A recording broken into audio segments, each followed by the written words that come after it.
What's Chef Archie Pie cooking today? Brussels sprouts and brie in a caramelised onion and pancetta phyllo quiche. Let's go cracking, shall we? Okay, you've caught me slicing onions. We're doing the most amazing quiche today using Filo Pastry, so we don't have to bake blind.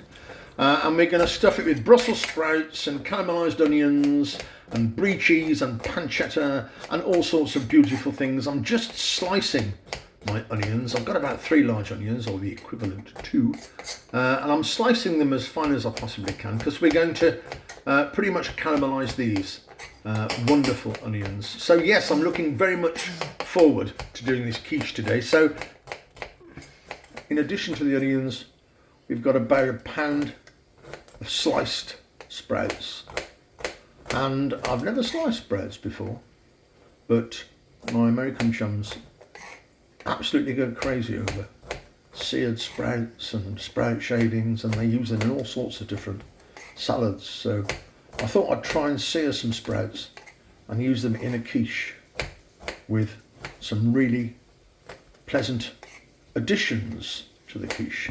So I'm slicing the sprouts once again as thinly as I possibly can without cutting my finger. And once they're done, I'm going to throw all my sliced onions in my frying pan. There we are, with a knob of butter and a tablespoon of oil.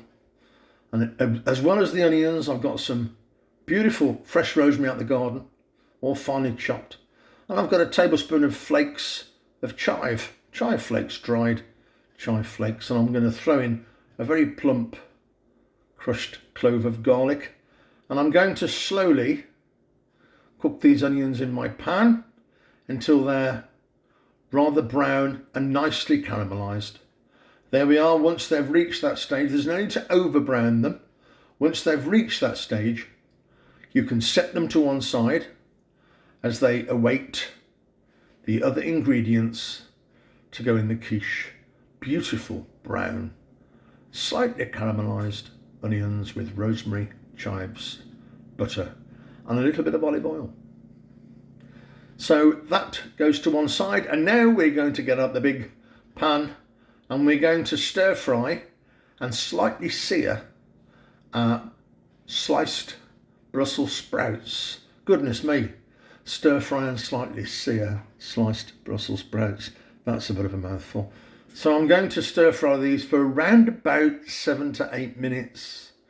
Once again, I've got a knob of butter and a tablespoon of olive oil. I'm going to add a little bit of salt and pepper to the sprouts because I think we all know that sprouts, being one of those green vegetables that do need seasoning. So I'm going to stir fry these in the pan, as I say, for about 7 or 8 minutes until they start to turn colour and shrink a little bit. And during the course of that, you're going to get a few shreds come off it. So once that's happened, there you are, setting them to one side. Now I've got a roasting tin or a sheet, and I'm going to completely cover that with some good olive oil. Brush it with olive oil. The measurements of the sheet and the weights of all the ingredients will be in the description below. And I'm going to take my Filo pastry and I'm going to do 3 layers. Each layer is represented by 4 squares, and you can see what I'm doing. I'm overlapping the pastry as I pop it in the tray. Now, Filo pastry is brilliant because it allows lots of manoeuvre for our mistakes and, in this case, for my clumsiness. So a second layer goes on after brushing the first layer with a little bit of olive oil. You can use butter if you prefer. So once that second layer is on, you're going to just gently press it down, and once again, not too heavily, brush with olive oil. Pay attention to the 4 corners and to the joins in the pastry. Here we are. Nothing too heavy though, but the olive oil will, of course, contribute to the flavour. because we're using a nice olive oil. So yeah, brush that quite lightly.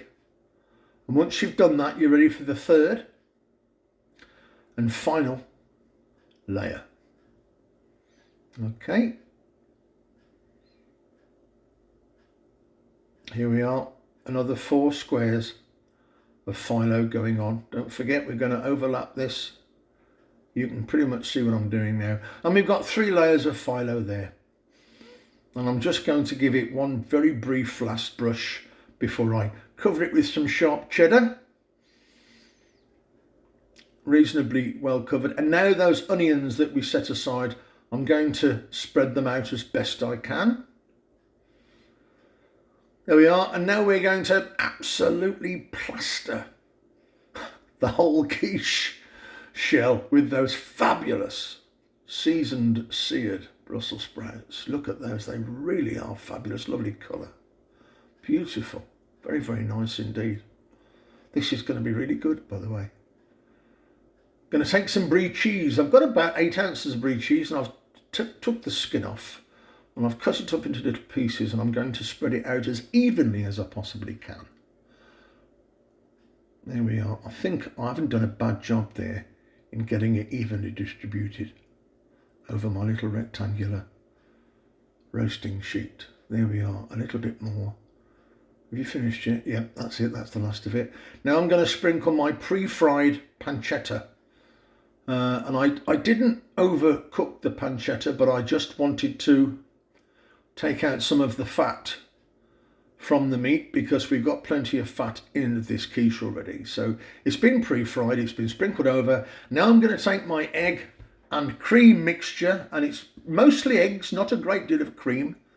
There's about 10 or 11 eggs in there with around about half a cup of cream. So get that spread out. And the eggs have been seasoned, by the way, with a little bit of salt and pepper.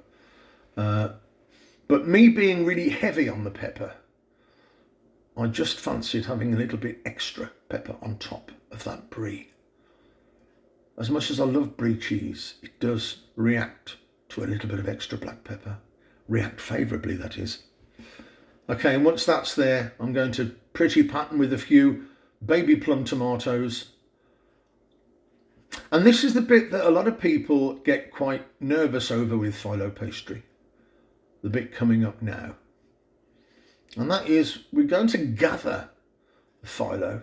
And there isn't a set way of doing this. You can make a mess of this and it will still look great. It really is. Just gather it round as best as you can. And it will stay, I promise you. It won't all go back. As you can see, it's staying. Just gather it round, make an untidy job of it, and it will still look fabulous when it comes out. Once you've done that, so just lightly brush the edges with olive oil. Just lightly brush those edges that you've gathered, and then pop it in the oven for 50 to 60 minutes on 180C or 350F. And look at that. What a beautiful sight that is. That's a quiche, by the way. It's a quiche made from Filo pastry, not regular short crust pastry. I cut it after an hour, and look at the sprouts, look at the tomatoes, look at the pancetta, the beautiful caramelised onions, absolutely fabulous. It cut up beautiful, and just the close-up of those sprouts and that pancetta together, really, really attractive, very inviting. I can imagine this is perfect for a summer buffet or for one of those drinks parties when you want some finger food. It's just one of those very easy, very impressive dish too. It really does. It will impress all your guests, I promise you, very, very much. This has been a fantastic Filo quiche made with Brie and Brussels sprouts and pancetta. If you've enjoyed today's video, would you please share, like or subscribe? And to find out about my next video, please press the notification bell. What can I say? This is Archie Pie. We've made quiche today. Sending everyone lots of love, and do take care of yourselves. I'll see you all very, very soon. That piece is mine.